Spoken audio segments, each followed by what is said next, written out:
In a continuing effort to assist the mining community with the implementation of the final phase of the diesel regulations, this video has been developed to provide assistance to mine operators, diesel equipment manufacturers, and vendors. As of November 25, 1999, there will be new requirements for the approval of diesel engines and other components used in underground coal mines. These will cover Section 75, 1909, 1910, and 1911 of the Code of Federal Regulations. These specific sections address out-by, non-permissible equipment used in underground coal mines. The specific design or how the machine is built is at the discretion of the mine operator, as long as it achieves the performance required by the regulations. What provides acceptable performance on one machine may not work on another. Also, we're not going to cover all the paragraphs of the rule, but we are going to cover those requirements that have raised the most questions. I want to emphasize again that these regulations are primarily performance standards, and they will be evaluated on a case-by-case basis by the local inspector. The following scenes are of a lube truck undergoing modifications to meet the new diesel regulations. Here we have a Gatman lube truck. It's classified heavy duty because of its use throughout the coal mine. It will be required, as all diesel-powered equipment, to have an approved engine. The approved engine will also have to have an air filter that is sized in accordance with the engine manufacturer. The air filter is also required to have a service indicator set in accordance with the manufacturer. Here, the service indicator is missing. Each diesel-powered machine will be required to have at least one 10A60BC fire extinguisher. This lube truck is required to have at least 2 extinguishers. At least one extinguisher must be located in easy reach of the operator. It must also be protected from damage. Here, this fire extinguisher needs additional guarding. The fuel tank must be substantially constructed and protected against damage by collision. It must have a vent opening that maintains atmospheric pressure in the fuel tank and that is designed to prevent fuel from splashing out of the vent opening. A self-closing fuel cap on the fuel tank must be used. The fuel tank filler and vent must be located so that leaks or spillage during refilling do not contact hot surfaces. Although not installed here, all fuel tanks need fire suppression coverage and, if automatic, fire detection.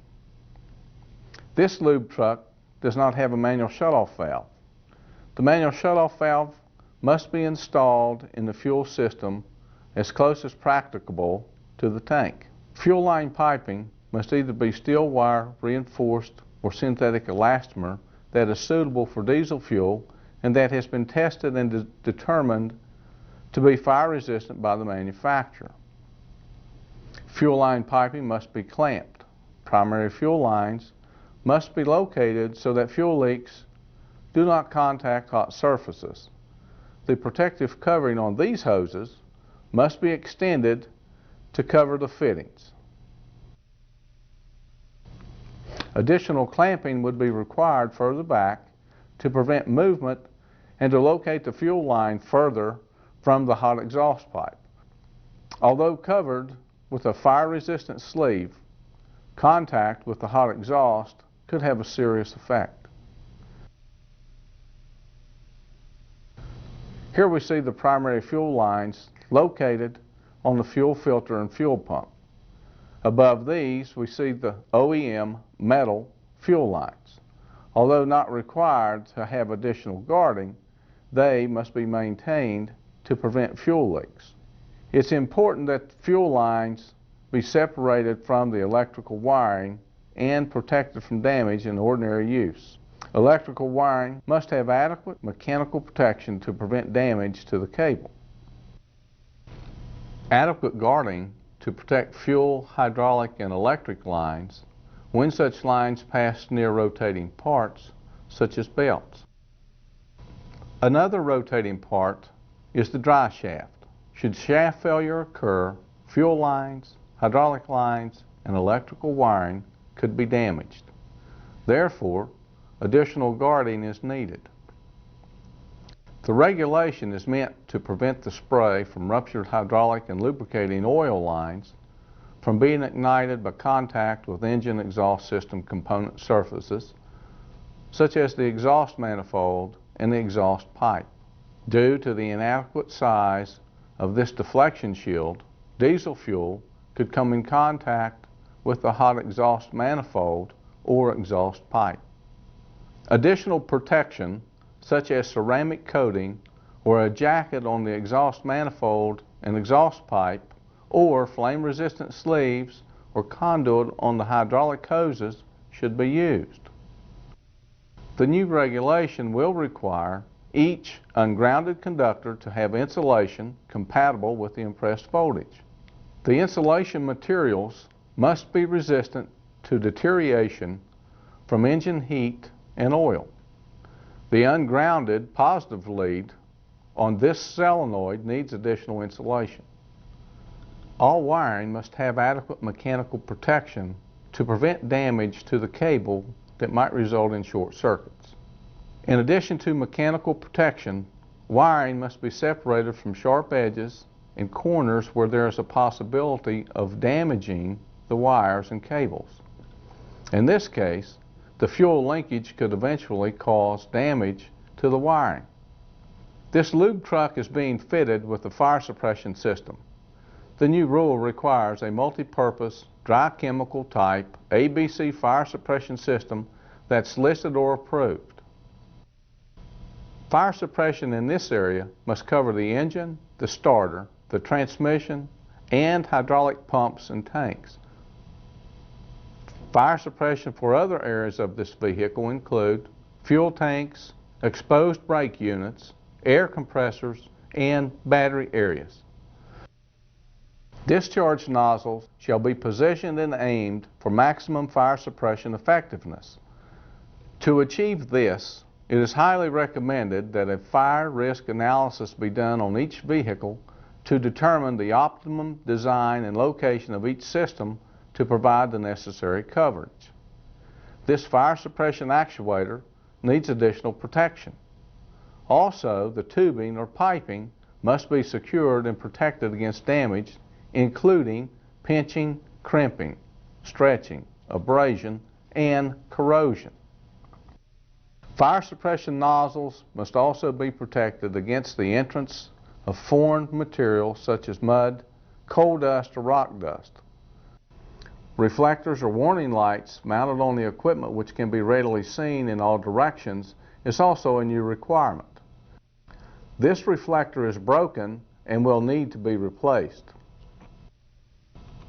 As we move to the battery compartment, this currently installed circuit interrupting device is improperly installed for two reasons. First, it is installed in the negative lead of the battery, and secondly, it is not located as close as practicable to the battery. The battery terminals need proper insulation. Additionally, the battery cables need adequate mechanical protection. The fill caps must be in place and secured to prevent electrolytes from splashing out of the battery.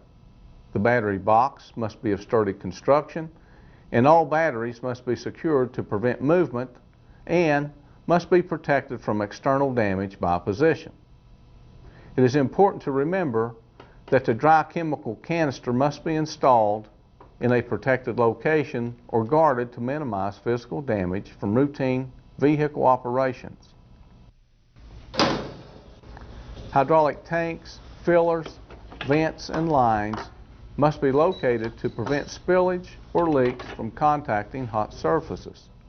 30 CFR 75-1710 has been modified to include diesel-powered equipment. As mentioned, no two machine designs are identical. The hydraulic hoses and power wires on this machine have been relocated from the area of the drive shaft to the area above the articulation point. The repositioned hydraulic hoses and the electrical cables are passing through a hole which is too small, causing a pinch point.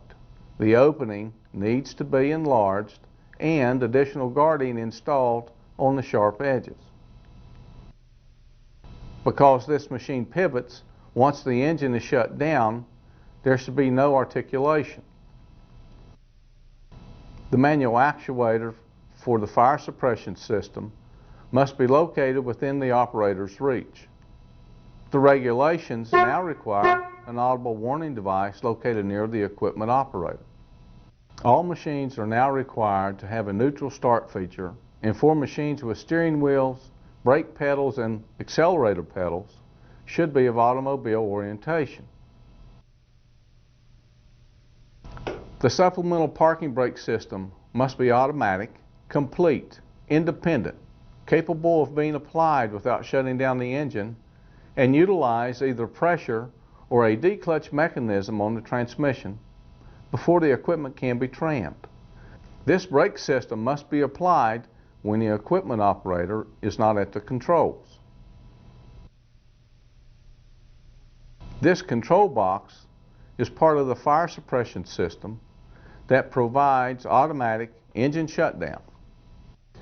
Here is the automatic fire suppression system control box. It is independently powered and contains status system indicators. It must be properly maintained and a record kept. Service brakes must act on each wheel and must not result in complete loss of braking capability.